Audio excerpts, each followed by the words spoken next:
Alright guys, back at you with another video. Same day, different sub. Got the Down for Sound Street D12. It's a 500 watt RMS subwoofer. Comes in at just over $100 if you buy it on this sale. JP's running right now. And yeah, I just wanted to unbox it, see what's inside, give you guys my first opinions, and you already know what kind of tests we're going to run on it. Those low notes and those higher notes. 20 to 40 hertz sweep. Do a free air test and throw in the classic 12-inch ported enclosure we got here for testing and see how it does.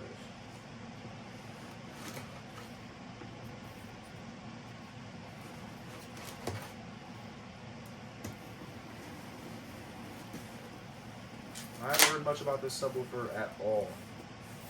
Now, the DVX we previously did a video on. It was pretty anticipated because only a few videos have been released. Not very many tests, not very many people running them. A lot of people wanted to see that. But this could be a missed opportunity. This could be another great budget sub. I will say right off the rip, it's got some really nice styrofoam packaging.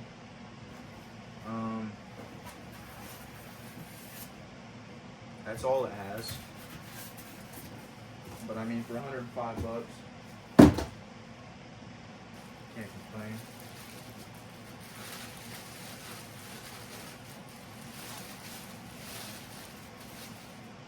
Right off the rip, I'm noticing some things I like about this sub.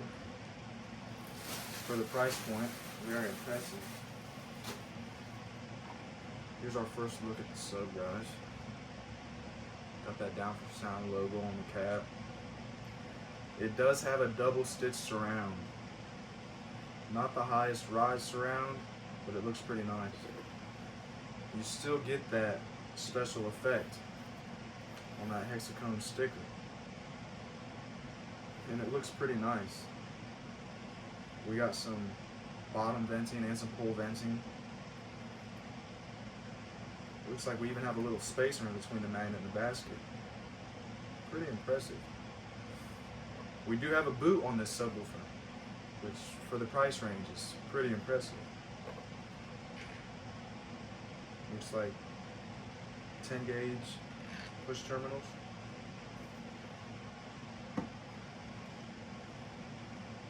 Let me get you guys a close-up of this subwoofer. So here it is, the Down for Sound Street Beat 12. Looking mighty clean for $105. Again, I don't know if that's the price that these are going for right now, but this is insane. It's got some nice sewn tinsel leads.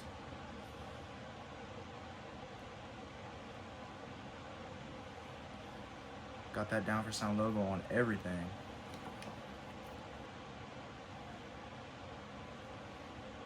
This thing is pretty impressive for just over $100 bucks. I mean, if you guys saw my previous video on the machete coming in at 140, this is pretty nice.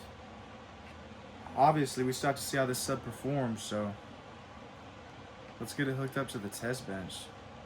Free air, 20 to 40 hertz test tone. See how it handles the abuse. Alright guys, we got everything hooked up, 20 to 40 hertz sweep. Let's see how this Down for Sound Street Beat 12 does.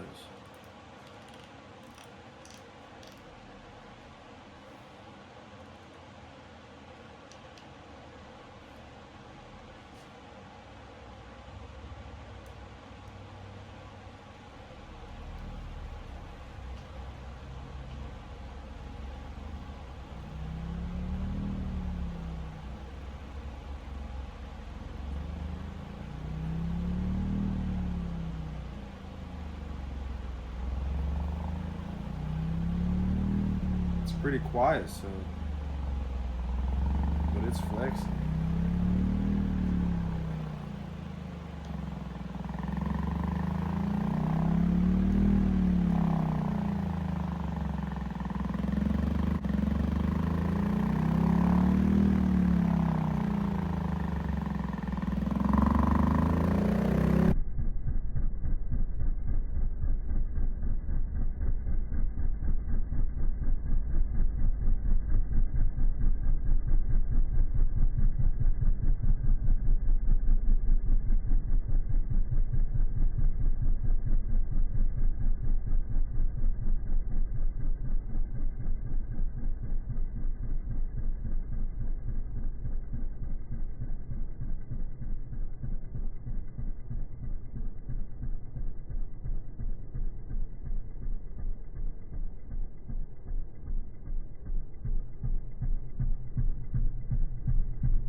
guys know how it goes.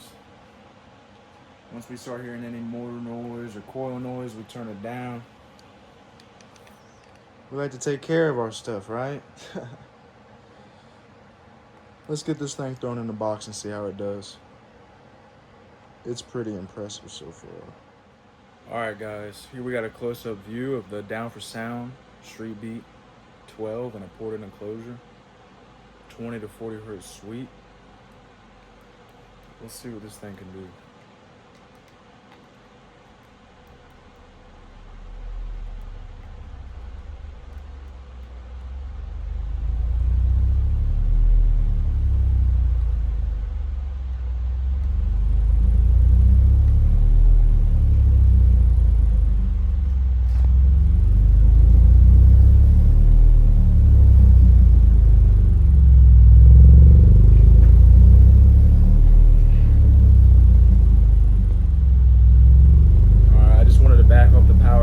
There because we did start to have a little bit of motor noise, but that right there is clean. And as I'm sure you guys can see, that thing is flexing.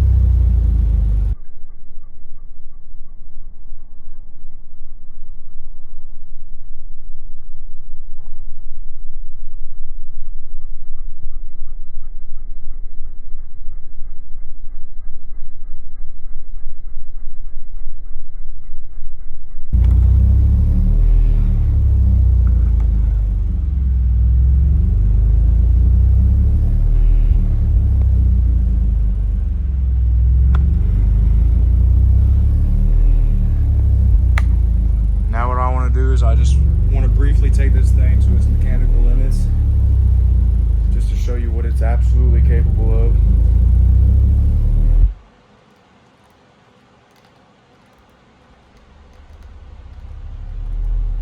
Then we'll back off.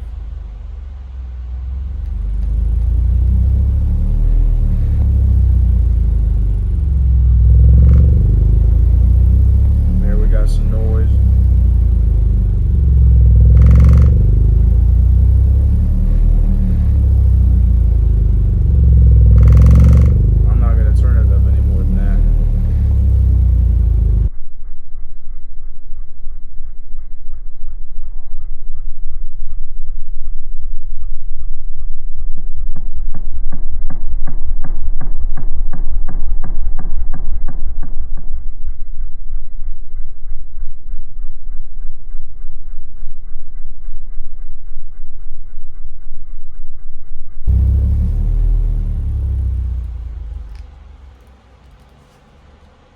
Pretty impressive for just over $100.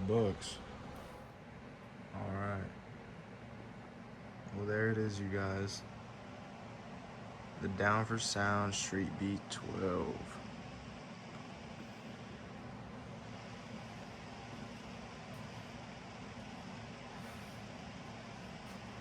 This subwoofer really impressed me. Obviously, you know, around here, we like to push things to their mechanical limits. See when you hear motor noise, when you hear bottoming out. Some would say our tests aren't exactly fair. And I say we like to do things the way we like to do them. And we do them that way for a reason. Because we know that a lot of you guys beat the absolute crap out of your equipment. And when it comes to testing something new, obviously we're not going to push it to failure, but we want to push it as far as it can be pushed. That way you guys know everything in between and the max. Now, obviously, blowing it up is a different story. If you blow up your, had some camera issues, but that's it. Down for Sound Street Beat 12. For the price, I haven't seen anything that can beat it. You got the double stitch surround, pretty high rise surround, you know, just a basic dust cap. I haven't seen any crazy amounts of glue, but I don't see anything inadequate either. You got the motor boot, which is insane. You've still got that classic color changing hexacone effect on the bottom. Unfortunately, there's a sticker on this subwoofer, but you still get it. And for just over $100, you can't beat it. You got sewn tinsel leads, nice tinsel leads. I do believe a spacer and stamp basket. I mean, this is a pretty nice subwoofer, guys. And I don't like to compare things because I don't want to start any drama or start any bad business with any certain brands or look like I'm favoring anybody, but since they are released around the same time, I just want to compare this to another budget subwoofer, which I also did a video on, the Def Bonds Machete MF12. Now, right off the rip, you can see the down for sound sub is a little bit taller. The surround on this one's a little bit more stout, while this one's a little bit fatter. I will say, when it comes down to X-Max, they look to be similar. So sorry about that. More camera issues, but we're back rolling. Like I was saying, double stitch surround on the down for sound subwoofer. You see no stitch surround on the Machete.